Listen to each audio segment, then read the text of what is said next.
गिरती हुई पार्टी, जो जिनका ग्राफ गिरते हुए चला जा रहा है, गर्त में गिरेगा जाके। अब नीचे जा रही है, कितनी नीचे पहुंचेगी इसका कोई हिसाब किताब नहीं है। और जैसे चरण आगे बढ़ रहे हैं, जनता का गुस्सा भी इनके खिलाफ बढ़ता चला जा रहा है। और ये देख लेना आप, जब 7वें चरण में चुनाव आएगा, जनता का गुस्सा इनके खिलाफ 7वें आसमान पर होगा।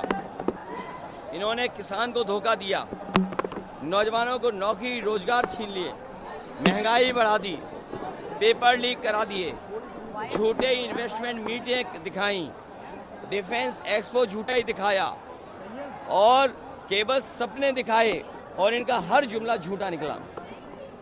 एरच का जो बांध है वो पूरी तरह से बंद हो गया। आपने शुरुआत की थी उसके बारे में। देखिए, न केवल एरच बल्कि बुंदेलखंड के किसान को न पानी का इंतजाम, न उनकी फसल की खरीद का इंतजाम, बिजली महंगी, डीजल महंगा, यहाँ के किसानों को त्रस्त कर दिया है, दुखी कर दिया है और राशन के नाम पर धोखा। इसलिए बुंदेलखंड के लोग इनके खिलाफ मतदान करने जा रहे हैं। बुंदेलखंड के लोग ये पहचानते हैं कि उनका राजनीतिक दुश्मन कौन है। इस चुनाव में बुंदेलखंड के लोग भारतीय जनता पार्टी का अहंकार को खंड खंड खंड करके विदा कर देंगे। प्रधानमंत्री जी ने सारण में ये कहा है कि देखिए, आपको पता होगा कि गुंडे माफिया अपराधी कौन है और वो लोग हैं जो नौजवानों के पेपर लीक करा रहे हैं। वो गुंडे माफिया अपराधी हैं जो नौजवानों के पेपर लीक करा करके पेपर लीक करने वालों को बचा रहे हैं। वो सबसे बड़े गुंडे, सबसे बड़े माफिया, सबसे बड़े लुटेरे हैं। प्रधानमंत्री सारण में थे, वो कह रहे थे कि इंडिया अलायंस एक ख्वाब देखता है कि वो अपना प्रधानमंत्री बनाएगा, लेकिन उनका विजन ही क्लियर नहीं है। 5 साल में, एक साल में अलग अलग प्रधानमंत्री। समाजवादियों का इंडिया गठबंधन का विजन क्लियर है और विजन क्लियर है, उसी का परिणाम है। क्या जनता का समर्थन इंडिया गठबंधन समाजवादी पार्टी के साथ है। जो लोग मनमर्जी हैं, जो अपनी बात, मन की बात कह रहे हैं, उसको इस बार जनता, जो भारतीय जनता पार्टी गैंग है, उसको 140 करोड़ की जनता 140 सीटों पर रोक देगी। और अब मन की बात कोई नहीं सुनना चाहता, सब संविधान की बात सुनना चाहते हैं।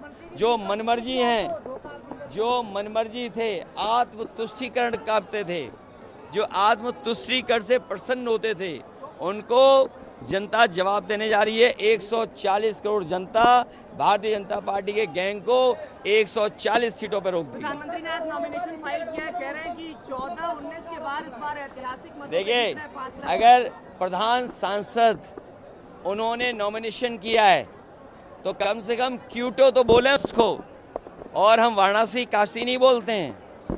प्रधान सांसद जी ने क्यूटो में नॉमिनेशन किया है। जो लोग क्यूटो के विजन को धोखा दे करके, मिल गया है रोजगार देंगे, जाइए। जो क्यूटो का विजन दे करके जनता का वोट ले लिए, जनता उन्हीं को तरसा देगी, क्योंकि क्यूटो नहीं बना है।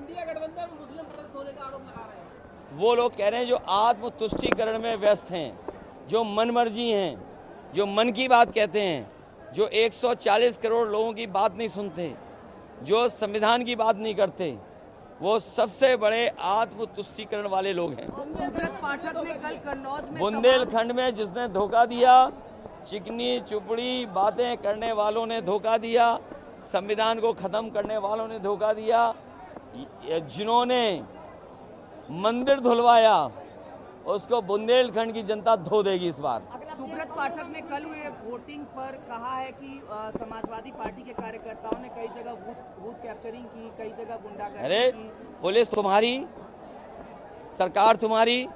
इसीलिए मैंने कहा, भारतीय जनता पार्टी जो लूटने की संस्कृति रखते हैं, जो खोट, लूट और नोट से लोकतंत्र को बदलना चाहते हैं, जनता जागरूक है, अपने वोट से इनको बदल देगी। चौथे फेज की वोटिंग के बाद इंडिया अलायंस को किस स्थिति में देखते हैं? चौथे फेज के बाद एकदम बढ़ता चला जा रहा है इंडिया गठबंधन, और भारतीय जनता पार्टी नीचे जाती जा रही है, गर्त में जाती जा रही है। बुंदेलखंड के किसान खुशहाल होंगे, नौजवानों को नौकरी रोजगार मिलेगा, पानी का इंतजाम होगा, बिजली सस्ती होगी और स्वास्थ्य की सेवाएं होंगी और सड़कों पर खेतों पे सुरक्षित आपको रखा जाएगा। धन्यवाद।